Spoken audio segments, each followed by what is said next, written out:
إن الحمد لله نحمده ونستعينه ونستغفره ونؤمن به ونتوكل عليه ونعوذ بالله من شرور أنفسنا ومن سيئات أعمالنا من يهده الله فلا مضل له ومن يضلله فلا هادي له وأشهد أن لا إله إلا الله وحده لا شريك له وأشهد أن محمدا عبده ورسوله فإن خير الحديث كتاب الله وخير الهدي هدي محمد صلى الله عليه وسلم وشر الأمور محدثاتها وكل محدثة بدعة وكل بدعة ضلالة وكل ضلالة في النار. قال الله تبارك وتعالى في القرآن المجيد والفرقان الحميد بعد أن أقول أعوذ بالله السميع العليم من الشيطان الرجيم من همزه ونفخه ونفسه. يا أيها الناس اتقوا ربكم الذي خلقكم من نفس واحدة وخلق منها زوجها وبث منهما رجالا كثيرا ونساء واتقوا الله الذي تساءلون به والأرحام إن الله كان عليكم رقيبا. يا أيها الذين آمنوا اتقوا الله حق تقاته ولا تموتن إلا وأنتم مسلمون. يا أيها الذين آمنوا اتقوا الله وقولوا قولا سديدا يصلح لكم أعمالكم ويغفر لكم ذنوبكم ومن يطع الله ورسوله فقد فاز فوزا عظيما.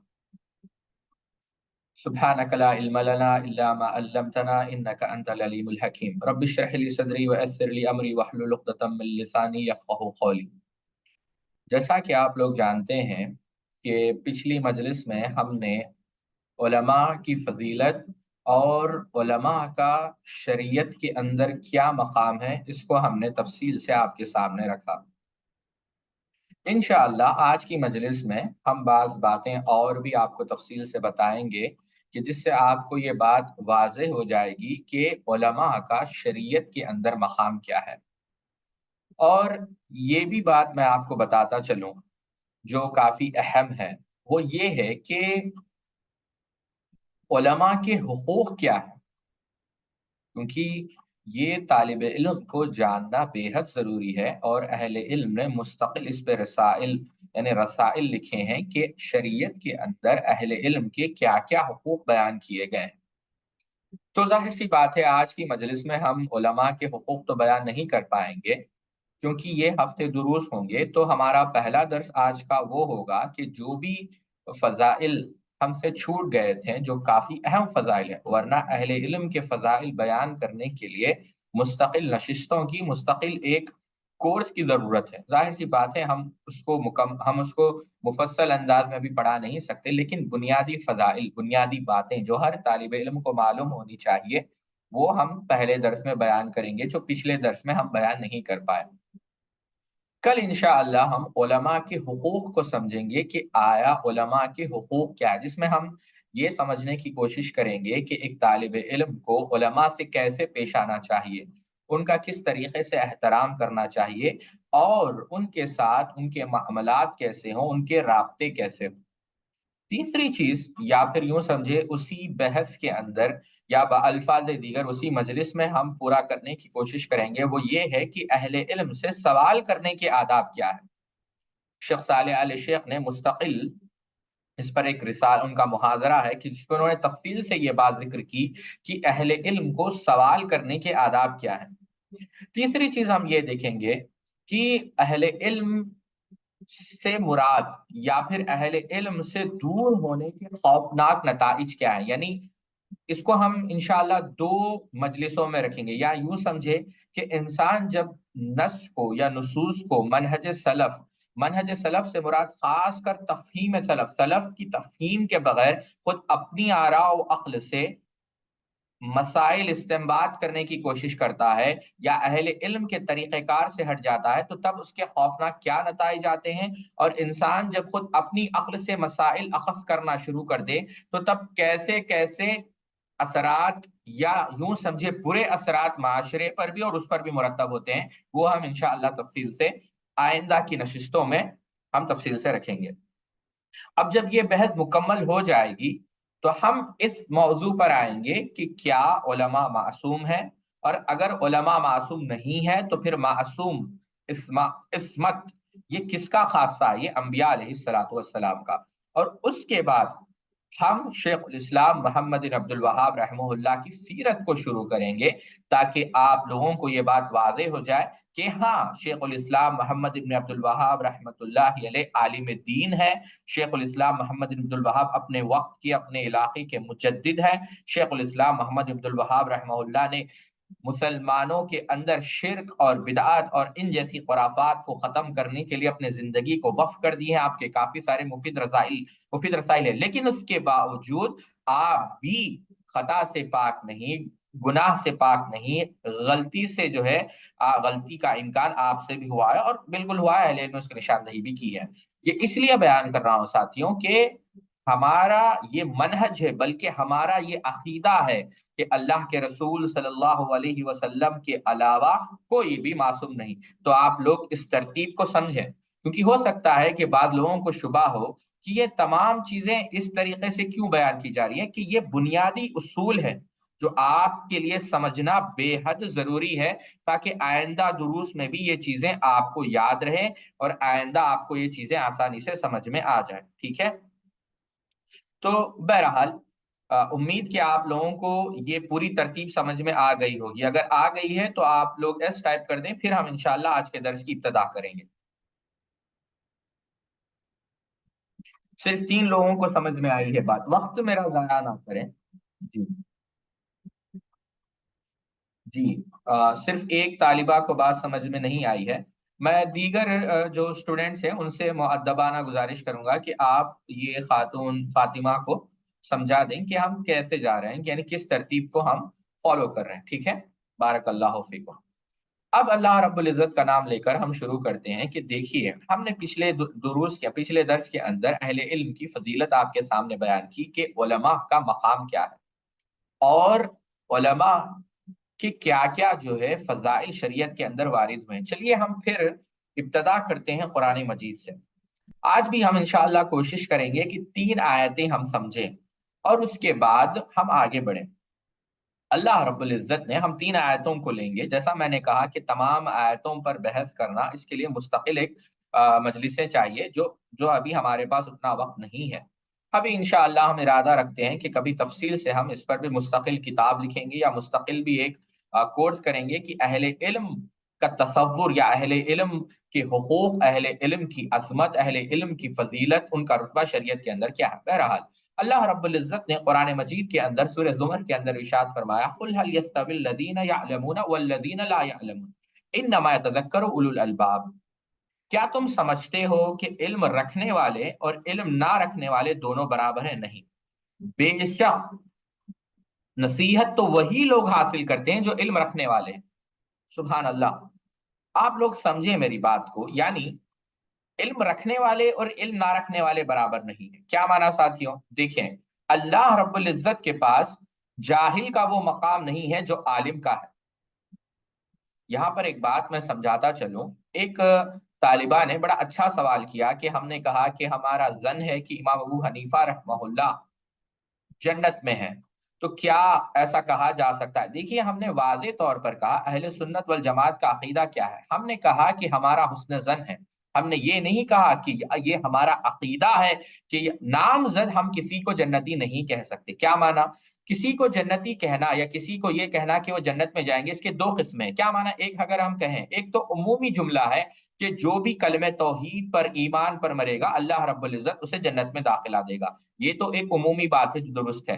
لیکن نام لے کر صرف انہیں جنتی کہا جا سکتا ہے جن کو اللہ رب العزت نے یا اللہ کے رسول صلی اللہ علیہ وسلم نے، اور یہاں پر یہ بھی بات یاد رکھیں، اسی طریقے سے نام لے کر جہنم بھی اسی شخص کے لیے یعنی جہنم میں ہے اسی کے ساتھ خاص کیا جا سکتا ہے جس کے متعلق اللہ رب العزت نے اور اللہ کے رسول، جیسے مثال کے طور پر فرعون ہے، ابو جہل ہے، ابو لہب ہے، نام لے کر کہا گیا ہے کہ جہنم میں، تو ہم کہیں گے ہاں بالکل ہمارا یقینی طور پر یہ عقیدہ ہے کہ وہ جہنم میں ہے۔ اور اسی طریقے سے بعض جیسے عشر مبشر آپ جانتے ہیں، خلفاء الراشدین ہے، سیدنا طلحہ ہے، عبد الرحمن ابن عوف ہے، سعد بن ابی وقاص ہے، سعید ابن زید ہے، ابو عبداللہ ابن جراح، تو بہرحال تو نام لے کر انہی کو کہا جائے گا۔ لیکن بعض بشارتیں ہوتی ہے، یعنی بعض خواب ہوتے ہیں، بعض خبریں ہوتی ہے جن سے ہم حسن ظن رکھتے ہیں ہاں انشاءاللہ یہ جنت میں ہوں گے، تو بہرحال یہ قاعدہ آپ لوگ یاد رکھیں۔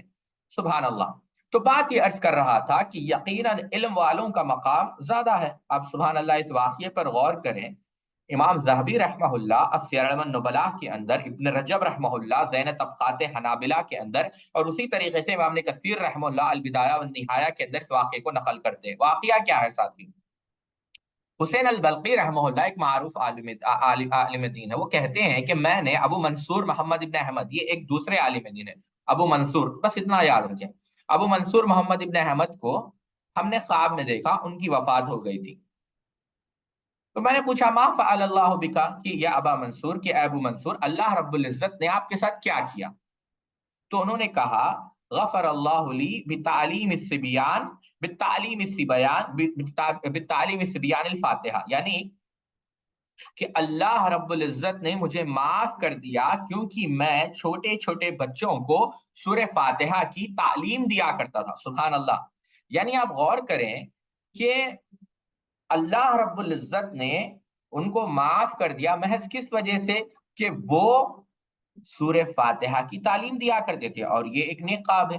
اسی طریقے سے آپ دیکھیں امام نے عساکر رحمہ اللہ تاریخ دمشق کے اندر، اور یہی واقعہ امام ذہبی نے بھی سیر اعلام النبلاء کے اندر نقل کیا، اس کے اندر آتا ہے سبحان اللہ، ابو حاتم الفربری وہ کہتے ہیں رأیت ابن المبارک واقفا علی باب الجنت بیدیہ مفتاح فقلت ما یوقفک ها هنا، یعنی کہ میں نے دیکھا عبداللہ بن مبارک کو، وہ جنت کے دروازے کے پاس کھڑے ہوئے ہیں سبحان اللہ، اور ان کے ہاتھ میں چابی ہے، یعنی چابی ہے جنت کی۔ تو میں نے ان سے کہا کہ آپ یہاں پر کیوں کھڑے ہوئے ہیں؟ تو اس وقت سبحان اللہ عبداللہ بن مبارک رحمہ اللہ کہتے ہیں ھذا مفتاح الجنت دفعہ الی رسول اللہ صلی اللہ علیہ وسلم وقال کن امین فی السماء کما کنت امین فی الارض، کہ یہ جنت کی چابی، میں نے یہ واقعہ پڑھا بھی ہے، اور ہمارے یعنی یوں سمجھے وقت کے بہت بڑے محدث یعنی جرح و تعدیل کے بہت بڑے امام شیخ ارشاد اللہ قصری حفظہ اللہ نے بھی اپنے درس کے اندر یہ واقعہ بیان کیا ہے۔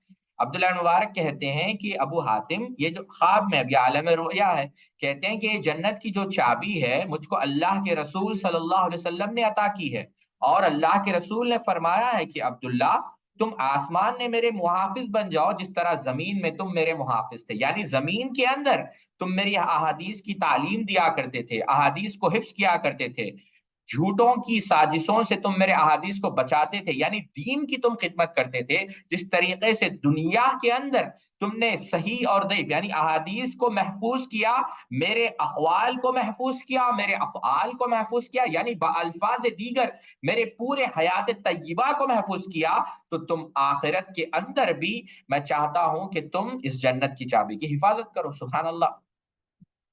اب اس سے بھی اب بہت سارے واقعات آپ اگر پڑھ کر دیکھیں تو آپ کو بہت سارے ایسے واقعات ملیں گے۔ مثال کے طور پر محمد ابن اسماعیل کہتے ہیں کہ انہوں نے یزید ابن ہارون رحمہ اللہ کو دیکھا، اور انہوں نے پوچھا ما فعل اللہ بکا، یزید ابن ہارون بھی بہت بڑے محدث ہیں، تو کہا اللہ رب العزت نے مجھے معاف کر دیا، غفر علی۔ کہا کیوں؟ بہذا الحدیث الذی نشرته فی الناس، کہ اللہ رب العزت نے مجھے اس وجہ سے معاف کر دیا کہ میں لوگوں کے درمیان علم پھیلاتا تھا، علم کی نشر و اشاعت کرتا تھا حدیث کے ذریعے سے۔ سبحان اللہ! اس واقعے کو ابن عبد البر رحمہ اللہ نے الجامع بین العلم و فضلہ کے اندر نقل کیا۔ سبحان اللہ ساتھیوں، آپ دیکھیں میں نے بس 3 واقعے ضمناً عرض کیے ہیں، ورنہ واقعوں کے انبار ہیں۔ عبداللہ بن مبارک رحمہ اللہ، ابو منصور رحمہ اللہ، یزید بن ہارون رحمہ اللہ، تو اس سے کیا پتا چلا؟ کیا اللہ رب العزت کی نظر میں علم رکھنے والے اور علم نہ رکھنے والے برابر ہیں؟ یقیناً نہیں۔ علم رکھنے والوں کا جو مقام و مرتبہ اللہ رب العزت کے پاس ہے، وہ علم نہ رکھنے والوں کا نہیں۔ سبحان اللہ! آئیے یہ اسی اللہ نے کیا کہا، قل هل يستوي الذين يعلمون والذين لا يعلمون انما يتذكر اولو الالباب۔ چلیے دوسری آیت کو ہم دیکھتے ہیں۔ اللہ رب العزت نے قرآن مجید کے اندر ارشاد فرمایا، سورہ بقرہ کے اندر اللہ رب العزت نے کیا کہا، ان اللہ اصطفى علیکم وزادہ بسطۃ فی العلم والجسم، کہ جب طالوت کو یعنی جب اللہ رب العزت نے طالوت کو بادشاہ بنایا تو لوگوں نے نبی سے پوچھا کہ ان کو کیوں بادشاہ بنایا گیا ہے کہ نہیں، کہ ان کو بادشاہ بنانے کی وجہ کیا ہے؟ تو اس وقت کیا کہا گیا کہ اللہ رب العزت نے ان کو تم پر فوقیت دی ہے علم والجسم، کہ جسمانی طاقت بھی ہے اور علم بھی ہے۔ علم کی بدولت سبحان اللہ ایک اثر سیدنا معاذ ابن جبل کی طرف منسوب کیا گیا ہے، جس کو امام جری رحمہ اللہ نے اخلاق العلماء کے اندر نقل کیا، لیکن وہ سند اس کی جو ہے درست نہیں ہے، وہ سند یعنی اس کے اندر ضعف پایا جاتا ہے، بلکہ بعض اہل علم نے اس کو موضوع بھی کہا ہے، لیکن اس کا جو متن ہے وہ صحیح ہے، کہ اس کا معنی یوں سمجھے صحیح ہے کہ علم کی بدولت اللہ رب العزت لوگوں کو صدارت دیتا ہے، علم کی بدولت لوگوں کو حکومت ملتی ہے، علم کے بدولت لوگ، یوں سمجھے آپ، اللہ رب العزت علم کے بدولت درجات کو بلند کرتا ہے۔ اسی کو علامہ اقبال نے کہا تھا، خارز محجوری قرآن شدی شقوہ خنجے خردیش دورا شدی، آئے قوم شبنم بردم یقتون نئی در بغل داری کتاب زندگی، فارسی کے اندر کہا تھا کہ آج یہ جو قوم شکوا کر رہی ہے کہ ہم پس پش ڈال دیے گئے ہیں، ہماری عزت نہیں، دنیا کے اندر ہمارا کوئی وقار نہیں، ہمارا کوئی روب نہیں، کیوں کہ انہوں نے قرآن کو ترک کر دیا ہے، وہ معزز تھے زمانے میں مسلمان ہو کر اور تم قار ہوئے تاریخ قرآن ہو کر۔ اس آیت سے یہ بات پتا چلی، بلکہ اگر آپ دیگر آیتوں پر بھی غور کریں، اللہ رب العزت نے کیا کہا، وَجَعَلْنَا مِنْهُ أَئِمَّةً يَهْدُونَ بِأَمْرِنَا لَمَّا صَبَرُوا وَكَانُوا بِآيَاتِنَا يُوقِنُونَ، کہ جو علم دیا جاتا ہے، یعنی یہی وجہ ہے، آپ پچھلے تاریخ کے صفحات پلٹ کر بھی دیکھیں، حکمران کون تھے؟ علماء تھے۔ آپ خلفائے راشدین کو اٹھا کر دیکھیں، چاروں کے چاروں خلفاء بہت بڑے، یعنی اپنے وقت کے وہ فقیہ بھی تھے، محدث بھی تھے، عالم بھی تھے، بلکہ بعض صحابہ اس میں مکمل حافظ تھے، مثال کے طور پہ سیدنا عثمان بن عفان، سیدنا علی، بلکہ جہاں تک مجھے یاد آ رہا ہے سیدنا ابو بکر اور عمر کے متعلق بھی یہی بات ملتی ہے، لیکن میں اس کے متعلق یقینی طور پر نہیں، یعنی قرآن کے حافظ بھی ہے، احادیث کو بھی روایت کر رہے ہیں، بلکہ سبحان اللہ، اللہ ابن قیم رحمہ اللہ اعلام الموقعین کے اندر لکھتے ہیں کہ سیدنا ابو بکر کی تو یہ شان ہے کہ ان کا کوئی ایک بھی فتویٰ اب تک نصوص صریحہ کے خلاف نہیں ملا۔ تو بہرحال یہ اپنے وقت کے علماء ہیں اور اسی طریقے سے حکمران ہے، اللہ رب العزت علم کی بدولت حکمرانی دیتا ہے، اور یہی وجہ ہے علم۔ اب یہاں پر ایک بات غور کریں، بعض لوگ کہتے ہیں جس کو قرآن زیادہ آئے وہ امامت کرے۔ اب اگر یہی مسئلہ ہے تو اللہ کے رسول صلی اللہ علیہ وسلم نے کس صحابی کے متعلق کہا کہ یہ صحابی سب سے بڑے قاری ہے؟ کوئی اس میں چیٹ میں جواب دیں، میں دیکھنا چاہتا ہوں، سب سے بڑے قاری اس امت کے کون ہے؟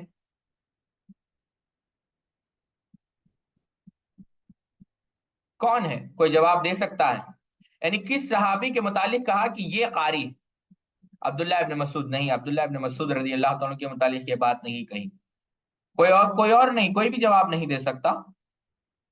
ابے ابن کعب رضی اللہ تعالیٰ عنہ۔ لیکن امام کس کو بنایا اللہ کے رسول صلی اللہ علیہ وسلم نے؟ مروا ابا بکر فلیصلی بالناس، کہ ابو بکر جاؤ آپ نماز پڑھو رضی اللہ تعالیٰ عنہ۔ کیوں؟ علم۔ تو بتانا مقصد یہ ہے کہ حکمرانی یعنی انسان کی قیمت اس کے علم کی بدولت ہے، تو یہ میں بات آپ کو سمجھا رہا تھا۔ بہرحال چلیے ہم تیسری آیت پر آتے ہیں، اب اس آیت کو غور سے سمجھیں آپ۔ اللہ رب العزت نے قرآن مجید میں کہا وَلَقَدْ آتَيْنَا دَاؤُودَ وَسُلَيْمَانَ عِلْمًا، یہ سورہ نمل کے اندر ہے، وَقَالَ الْحَمْدُ لِلَّهِ الَّذِي فَضَّلْنَا عَلَىٰ كَثِيرٍ مِّنْ عِبَادِهِ الْمُؤْمِنِينَ وَوَرِثَ سُلَيْمَانَ دَاؤُد۔ سورہ نمل اٹھا کر دیکھیں آپ، اللہ رب العزت نے کہا کہ ہم نے سلیمان اور داؤد کو علم عطا کیا ہے کہ نہیں؟ اب یہاں پر بات جو سمجھنا ہے، اور کافی اہم بات ہے ساتھیوں، اور میں آپ لوگوں کی ادھر توجہ چاہوں گا، اور میں نے پہلے بھی کہا تھا کہ قرآن مجید کو تدبر سے پڑھنا چاہیے، کہ کیوں امام راضی کی تفسیر بھی آپ پڑھیں کہ پورے نعمتیں ان کو دی گئی، کئی سارے نعمتیں، خلافت ان کو دی گئی، بادشاہت ان کو دی گئی، سلطنت ان کو دی گئی، حکومت ان کو دی گئی، یعنی جائیدادیں ان کو دی گئی، یعنی سیدنا داؤد علیہ الصلوۃ والسلام کو خوبصورت آواز دی گئی، سیدنا سلیمان علیہ الصلوۃ والسلام کے لیے ہواؤں کو مسخر کر دیا گیا، جنات کو تابع کر دیا گیا، جانوروں کی زبان کو وہ سمجھتے تھے، ہے کہ نہیں؟ آپ لوگ جانتے ہیں کہ تمام نعمتیں اللہ رب العزت نے ان انبیاء علیہ الصلوۃ والسلام کو عطا کی، لیکن جس نعمت کا خاص کر ذکر کیا وہ علم ہے۔ کیوں ساتھی؟ پہلا نقطہ جو امام راضی رحمہ اللہ، اللہ ان کی قبر پہ کروڑوں رحمتیں فرمائے، کہتے ہیں کہ اس کی وجہ یہ ہے کہ تمام نعمتوں میں اس نعمت کا ذکر کرنا یہ اس بات کی دلیل ہے کہ اللہ رب العزت اگرچہ بندے کو سینکڑوں نعمتوں سے نوازے، لیکن سب سے بڑی نعمت جو اللہ رب العزت کسی بندے کو نوازتا ہے وہ شرعی علم، یعنی دین کا علم اس کو نوازتا ہے۔ اس وجہ سے اللہ رب العزت نے ان کو ذکر کیا گیا، اور یہ آیت اس بات کی دلیل بھی ہے کہ اگر علم اتنی بڑی نعمت ہے تو ظاہر سی بات ہے جس کو یہ نعمت مل رہی ہے یعنی عالم کو، وہ بھی اللہ کی نظر میں صاحب فضیلت ہے، اور اللہ رب العزت کی نظر میں اس کا بہت بڑا مقام ہے۔